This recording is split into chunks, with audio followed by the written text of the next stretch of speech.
Онлайн-образование. Думаю, сейчас абсолютно все в той или иной степени сталкиваются с ним. Упс.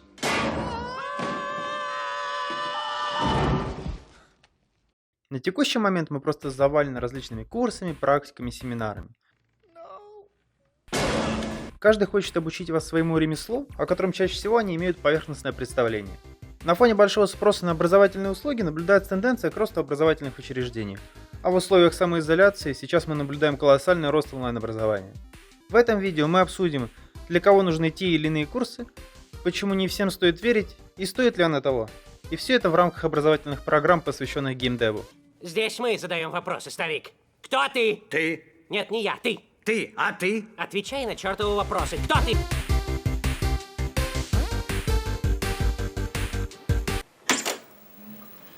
Давайте представим среднестатистического человека, желающего попасть в игровую индустрию. I'm gay. Это человек, играющий в игры, чаще всего большой отрезок времени. Или большой отрезок времени был посвящен играм в прошлом. Он следит за игровой индустрией, смотрит новостные выпуски, когда-то, наверное, постоянно читал журналы, посвященные играм, мечтал создать свою игру, но его постоянно что-то останавливало. С десяток лет назад практически не было мест, где вас могли бы научить чему-нибудь из сферы игровой индустрии. По крайней мере, в нашей стране. Единственное, что вспоминается, это курсы по созданию игр на флеш. Но на данный момент в связи с упрощением доступа к движкам, процессам и контенту, практически любой может попробовать создать свой первый шедевр. Ограничений практически нет. Тебе не нужно знать программирование, быть художником или разбираться в озвучке. На фоне всего этого с поразительной скоростью разрастаются различные ассеты, наборы «Сделай игру сам», шаблоны и так далее. Чаще всего этого минимума достаточно, чтобы удовлетворить людей, чья увлеченность играми была всего лишь интересна. А вот люди, перешедшие этот рубеж из увлеченности в цель, начинают углублять свои знания доступными способами. Такие люди, скорее всего, стремятся попасть в свою компанию мечты. Или становятся инди-разработчиками. Ну или, по крайней мере, стремятся к этому. Думаю, этот портрет хоть и не затрагивает все случаи, при которых люди идут на подобные курсы, но, по крайней мере, это один из самых распространенных случаев. А вот теперь поговорим немного о том, насколько может быть большой задачей создать собственную полноценную игру, а главное, качественную. В игровой индустрии существует масса профессий, которые участвуют в разработке игр в той или иной степени. Это программисты, художники, музыканты, геймдизайнеры, менеджеры, маркетологи, локализаторы, тестировщики и так далее, и так далее. И все эти профессии важны. Но, конечно, это зависит от амбициозности вашего проекта. И изучить все на достаточном уровне одному человеку практически невозможно. Скорее всего, по какому-то из ключевых направлений ваших знаний будет не хватать. Как бы грустно это ни звучало, но один в поле не воин, уж поверьте. О боже! Я предупреждал!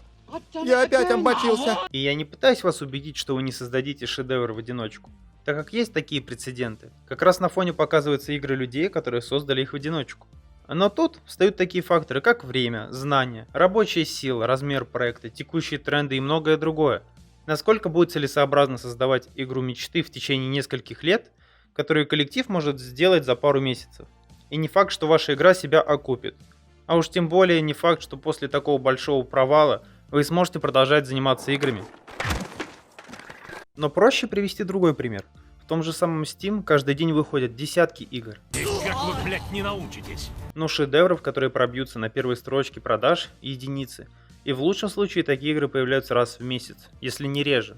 Но чаще всего это касается тех, кто занимается профильным жанром или визуальным стилем, который требует меньшего набора знаний для достижения хорошего результата. Исходя из всего вышесказанного, мы переходим к теме ролика. Какие самые распространенные курсы, связанные с геймдевом, мы можем сейчас наблюдать на рынке? Это 3D-моделирование, концепт-арт, геймдизайн. Программирование, которое чаще всего связано с Unity или Unreal Engine. И у каждой из этих профессий есть множество подкатегорий. И чаще всего для того, чтобы уверенно чувствовать себя в выбранной профессии, требуются непрофильные знания. Например, 3D-моделирование включает в себя множество знаний. Это само 3D-моделирование, где чаще всего требуются не только навыки, но и знания конкретного софта по требованию работодателя. Также есть различные стили в 3D-моделировании, которые напрямую связаны с текстурированием. А в текстурировании, в зависимости от визуального стиля, которых великое множество, вам потребуются разного уровня художественные навыки. Далее могут потребоваться навыки риггера и аниматора, чтобы оживить ваши модели. И список необходимых знаний и тонкостей можно продолжать достаточно долго. То же самое касается и геймдизайна. Геймдизайнер – это понятие достаточно общее и не отражает всех тонкостей, связанных с профессией.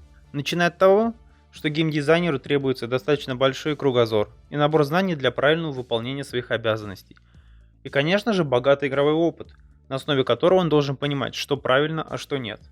А самих подкатегорий в геймдизайне достаточно много, такие как нарративный геймдизайнер, левел-дизайнер, балансировщики, дизайнеры экономических систем, дизайнеры пользовательского опыта, дизайнеры боев и многие другие. Чаще всего один человек совмещает все функции нескольких, так сказать, подпрофессий. Особенно это ярко выражено в небольших командах. И все это касается абсолютно любой профессии.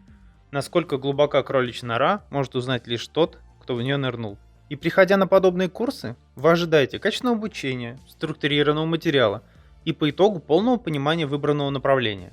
Но, к сожалению, я вас, наверное, разочарую, но даже в лучшем случае вы освоите 1/100 из того, что касается выбранного вами пути.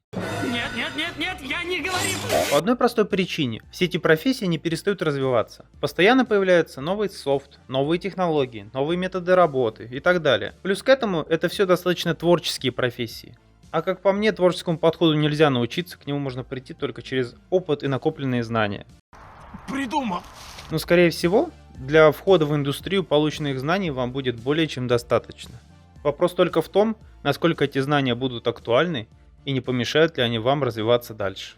Кстати, на моей памяти был один курс, где преподаватель учил людей пользоваться софтом 15-летней давности, заявляя на полном серьезе, что ничего лучше до сих пор не сделали и не сделают. И во время обучения игнорировал половину функций софта, которые на данный момент являются стандартными средствами в индустрии. Надо вырыть яму. Также постоянно встречаются преподаватели, которые, не побоюсь этого слова, пропагандируют сугубо свою точку зрения, что на фоне всего вышесказанного о постоянном развитии индустрии выглядит нелепо. Так к чему я все это рассказываю? Вам обязательно нужно досконально изучать место, а главное людей, которые будут вас обучать. По причине того, что в большинстве случаев люди, которые будут вас обучать, не имеют никакого педагогического образования. Они никогда никого не учили в рамках образовательных программ. А даже те, кто и подходит к этому со всей серьезностью, могут оказаться теми, кто будут зачитывать статьи с популярных ресурсов и не работать в индустрии от слова совсем. Но при этом демонстрируя вам записи о том, что они работали с крупными студиями и участвовали в разработке крупных проектов. А как у вас возникнут вопросы, не смогут дать на него вразумительного ответа. И вот здесь я бы хотел сделать паузу и привести пару примеров из своей жизни. Как-то раз я посещал День открытых дверей в одной из популярных школ Москвы, где обучение стоило более 600 тысяч рублей в год. Но я не буду называть конкретных мест, так как это не имеет отношения к рассказу. Там один из спикеров был бывший лид-арт-дизайнер в польской студии. Это был дизайнер, который рассказывал о своем богатом опыте, демонстрируя наброски артов и концептов, которые ему не принадлежали. А когда он доходил до своих набросков, это можно было сравнить с рисунками на партах в младших классах. Хотя прекрасно понимаю, что у каждого в классе был талантливый художник, но это явно был не тот случай. После подобной демонстрации я решил изучить информацию о нем поподробнее, чтобы понять, кто перед нами. В итоге хоть какого-либо упоминания о работе этого спикера в студиях я не обнаружил. Единственные упоминания были в виде парочки твитов, не совсем относящихся к делу. Хоть на тот момент это было всего лишь мое предположение, но я подумал, что этот спикер, если и работал в этой студии, то недолго. И какого-либо упоминания о нем не сохранилось. То есть сразу возникает вопрос о его компетентности. Продолжая искать о нем информацию, я нашел десятки семинаров в разных странах с идентичной темой. Причем самые ранние упоминания этого семинара были 4 года назад. Получается, этот спикер путешествовал по миру и рассказывал одно и то же в течение многих лет. Так что актуальность и полезность данного семинара на уровне семинара бизнес-тренеров, у которых бизнес существует только на маркерной доске. Также на этом дне открытых дверей была предварительная запись на новый курс, посвященный арту и геймдизайну. А преподавателем курса был автор одной популярной пиксельной игры. При этом я уточню, что эта игра хоть и была популярна и набрала достаточно существенное количество обзоров в Steam, но это длилось непродолжительное время, и сейчас о ней мало кто вспомнит. Но после подробного изучения биографии выяснилось, что они выпустили только одну игру, она каким-то чудом выстрелила, и этот человек резко стал преподавателем. У него нет педагогического или художественного образования. Единственные его работы, которые были обнаружены, это пиксельные арты из его игры. А вот теперь подумайте, чему полезному может научить человек, который понимает только в пиксель-арте, который является не самым сложным визуальным стилем, и с опытом одного единственного небольшого проекта, которому просто повезло. Мне кажется, вопрос риторический. И подобные несостыковки встречаются на каждом шагу. И есть большое количество людей, которые вводят вас в заблуждение, специально прикрываясь именами знаменитых студий и громкими названиями, при этом преподавая вам неактуальные, а порой даже вредные знания. После подобной информации мне стало интересно поискать отзывы людей, прошедших или бросивших обучение в этом заведении. И вот тут информация полилась из рога изобилия. Сразу были найдены отзывы с жалобами на отсутствие нормального структурированного обучения, постоянные переносы занятий из-за отсутствия учебных материалов, проплачивание экзаменов, непоследовательность в обучении и многое другое. Конечно же, подобные отзывы школа не будет публиковать у себя на продающей странице. Так зачем люди идут в подобные заведения? И почему они до сих пор пользуются спросом? И ответ достаточно прост. Чаще всего это ради знакомств. Чтобы после окончания обучения приобрести возможность трудоустроиться даже на самую незначительную должность. А вот многие школы берут на себя смелость заявлять об обязательном трудоустройстве после окончания обучения. И это, конечно, неправда. Но если говорить про знания, которые вы там можете получить, то они подойдут не всем. Если вы человек, который имеет опыт разработки и публикации игры, скорее всего, вы сами изучили большое количество материалов и статей. И информация, которую вам будут преподносить, скорее всего, вас не сильно впечатлит. В особенности, если вашей целью будет продолжать создавать собственные игры в небольшом коллективе. Так как чаще всего информация, преподносимая на курсах, соответствует пайплайну работы крупных студий, которые не часто применимы для маленьких разработок и скорее тормозят работу. Потому что основной задачей подобных курсов – это подготовить сотрудников для партнерских студий. Эй, дубиноголовый, говорят тебе собирать, значит собирай! И скорее всего вас будут обучать выполнять задачи, требуемые конкретным студиям. На самом деле я бы мог бы рекомендовать подобные курсы людям, которые не знают об игровой индустрии ровным счетом ничего, но хотя бы увлечены этим.